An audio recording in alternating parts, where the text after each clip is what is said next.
Is Kristi Noem on her way out? A couple weeks ago, there were some initial rumblings from inside the Trump administration that while the cabinet has been pretty non-tumultuous up to this point, especially compared to Trump's first term, Kristi Noem could be the first to actually be cycled out. And now we're hearing the calls from inside the House even louder. Apparently, Donald Trump doesn't necessarily dislike her and her cosplay or whatever. But again, it's that thing we heard about weeks ago. It's the relationship with Corey Lewandowski that's apparently causing some problems. And one former official said of the pair, things are effed. It's horrible. They're gonna destroy this place. I'm just hoping the new secretary gets here in time. And so both Noem and also Corey Lewandowski are gonna destroy the place, and why not? Neither of them are qualified to be in the positions they're in. Her officially and him kind of unofficially, and yet they're running amok. By the way, this is like a weird gap in my knowledge. I thought Kristi Noem was single and just didn't want publicly the relationship she's strongly alleged to have with Corey Lewandowski to come out. I was wrong. She's married. How is this not a bigger scandal? Like, it's not like it's a bunch of libs saying that she's having an affair with Corey Lewandowski. Apparently it's an affair. I thought it was just a relationship up until this morning. It's all right wingers saying it, and seemingly not a big issue. They love to speculate about Dems, but weird when it's Kristi Noem, nobody seems to mind. In any event, she's downplayed any tensions or concerns over anything that's happening in the DHS. In a text to the Bulwark's Adrian Carrasquillo, Lewandowski called bull ass on any talk of turnover, saying none of that is true. Which they're gonna say up until they're kicked out. And then even once they're kicked out, they're gonna lie about what the reasons were. But it's a lot of other people who are now feeling very confident talking about this. Two such officials said they believe such a move could happen, quote, really soon, relaying that they've been told Noem has been taking on less of a role in directing department memos. I don't know how much less of a role she could have. But they and the third official also cautioned that the situation is fluid. Trump could decide to let Noem oversee the launch of new enforcement operations planned for January and February, which is sort of, again, news to me. And so these have been very unpopular for the Trump administration. He's had to backtrack on some of them. There have been judicial decisions that have forced him to scale back others. Evidently, though, he's not cowed on it. And in January and February this year, he wants to do new enforcement operations, which almost certainly means new cities. So new cities and new states that he's going to massively PO. And so that apparently, JR, is his strategy for the beginning of this midterm year, is double down on a strategy that people don't like, that has turned a lot of people against his immigration policy more broadly. What do you think? Maybe I say it too much, but as I always point out, it's a presentation president. They need PR. He needs to try and make things look a certain way despite how bad everything is. They try to make this economy look better than it is. They try to say that these drug boats that they're blowing up in the Caribbean that aren't, that it's a bunch of folks that they've somehow adjudicated before they got to that point. The double tap was raw, lawful. Everything they say is a lie, but they need to have some kind of veneer over it. But so in that approach, they have to try and every time something kind of corners. Remember, Kristi Noem and them are now in trouble for defying the court order and that judge's order for the deportation flights and all that stuff. She's cornered. I forget when the deadline is. I feel like it's probably right around now. That doesn't look good. It doesn't feel good, and they don't want people breathing down their neck. So in order to probably, reset the whole, propaganda, maybe this would be the motivation behind them trying to get rid of her. They're like, yo, I think, the bad news is caught up to Kristi, and we need to maybe have a new face there to continue with the devastating policies. But I think people are about tired of Kristi. That may be the only reason behind this, just to make it look better than what it's been, but then we continue down that same road. I wouldn't be surprised if that's the basis behind it. I mean, that's not a terrible strategy, but I feel like, well, if you're gonna do that, then probably should take out Hegseth, probably Bessent, Lutnick as well, reset on all of those different topics. But anyway, we'll see. We don't know for sure if it's coming. He doesn't want the perception that he had throughout his first term that people would come in, they'd last 20 days and then they'd be fired. And he's been pretty good at avoiding that. Not because he chose better people this time, just he's refusing to fire them even when they're terrible and there's scandals and they're doing terrible things to his reputation. So, is that an improvement? I don't know. But think about this way, John. I'm sorry. Think about this way. It's possible. There's a bunch of murderers row of a bunch of dishonest, hateful people.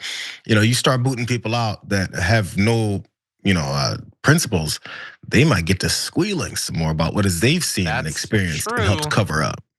Yeah, and Kristi Noem's gonna want to run for president. Maybe she starts to pull a Marjorie Greene. We'll see. So it's kind of dangerous to fire her too, potentially. Yeah, she might, I don't know, treat you like she treats dogs. In any event, why don't we turn to a related topic about Kristi Noem, what might be waiting for her if she were to leave the administration. Kristi Noem throughout 2025 has had an absolute ball, dressing up in all sorts of costumes, marching around America, invading different cities and brutalizing communities. It's been great, bucket list achieved.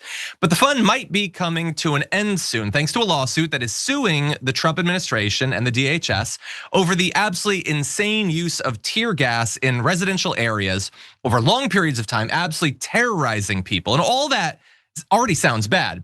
But what makes it even worse is the lawsuit alleges that they were only really doing it to make right-wing grifters impressed, which is the worst possible reason to use that on American citizens. And so this complaint was filed just a few days ago by 9 residents of Gray's Landing in Portland, Oregon. They argue that for the past 6 months, federal agents have indiscriminately deployed tear gas, smoke grenades, pepper balls, and other chemical agents in mass volume with fumes that seep through windows and vents, accumulate in hallways and bedrooms, and bind to walls, carpets, clothing, furniture, and children's toys. They talk about these yellow gas clouds and people, including kids, developing persistent coughs and burning eyes and throats, dizziness, headaches, basically making the area unlivable.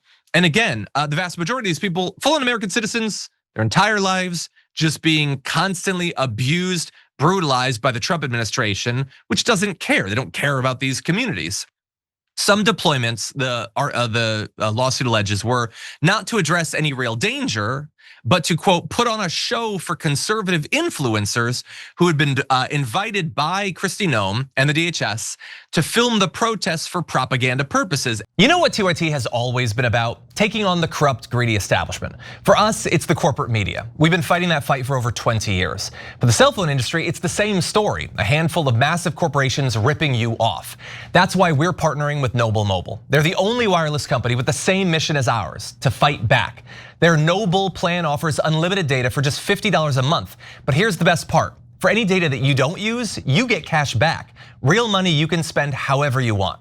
Stop letting your unused data pad the pockets of billionaires. With Noble, you take control over your data. And by switching to Noble, you're directly supporting TYT in our mission of bringing you honest, independent news. So give Noble a try and make the switch today. Scan the QR code on the screen now or visit go.tyt.com/plan. That's go.tyt.com/plan. And we've seen this, we've reported on this, even in that particular area. You might recall when Benny Johnson and some other people, they had gone and they go up on a rooftop with Kristi Noem, and all of them performatively, or maybe really, talk about how terrified they are of the mob. And then the camera pans over and it's like 4 dudes and someone in a chicken suit. And that's what this whole thing was about. We just have to produce something that makes all conservatives as scared as these little B-boys got when they saw the chicken suit dude twerking. And so that's bad enough. That's embarrassing enough. It's an abuse of government resources. But when you're also traumatizing people, injuring children to do it, no, there need to be legal consequences for that. Somebody's got to get locked up. And so we can talk about some of what happened. There are people, domestic abuse survivors, who'd been shot in the head by an abuser, saying that the blasts and the fumes are triggering constant panic. 2 girls aged 7 and 9 apparently sometimes sleep in their father's closet to feel safer and like they're away from the fumes. And so this is called an unconstitutional poisoning. It definitely seems to be so. And I hope that this lawsuit is wildly successful. Jared, what do you think? Yeah, we got lawsuits, man. We've got all this stuff happening. I'm sure they have a certain level of evidence if they're putting this forward. Why isn't it transitioning over into accountability legally? I mean, jail time for the people who do this stuff. Who's in charge of that? Like I said, I don't have a super grasp on which folks and officials that have been put in positions where they're supposed to look out for the American people, even if you're in the minority, why people aren't pushing for actionable things to happen to criminal behavior. Chemical agents in people's communities, terrorizing folks as they keep talking about domestic terrorists or people that they're gonna deem terrorist organizations, as they literally terrorize American cities, all for the sake of what I just talked about. It's all about the PR, whatever they think is good PR. So let's throw some more smoke grenades, tear gas at folks like they did in Chicago.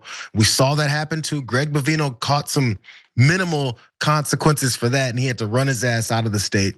It's the only thing that ever happens. They just get pushed from the next conflict to the next conflict where they continue to attack people. When is somebody gonna do something? See, it's gonna get to the point. The folks that should be doing something at a federal level, at any kind of official level, after they don't continuously, and they're looking maybe to campaign off it, and they're waiting for midterms in 2026 to do something. Folks in the streets who are tired of their children having to sleep in the closet because they're terrorized, or whose wife got shot in the head by some pepper ball gun, or who themselves have been terrorized and detained for 24 hours before they get released when they knew they're American citizens in the first place. Eventually, people are gonna be like, well, there's no one left. There's no lines of defense. Looks like we're back at what all these right-wing militias keep talking about is this overreaching government who's trying to destroy us and kill us. Time to pull out some guns. Like at some point, the folks who refuse to do things the right way, you're gonna be also responsible for the next level of these conflicts that'll begin to happen in the streets at levels that, again, this administration can't wait for. That's what they want happening. That's why they're ratcheting this up. Yeah, that's probably why they want those new deployments at the beginning of 2026.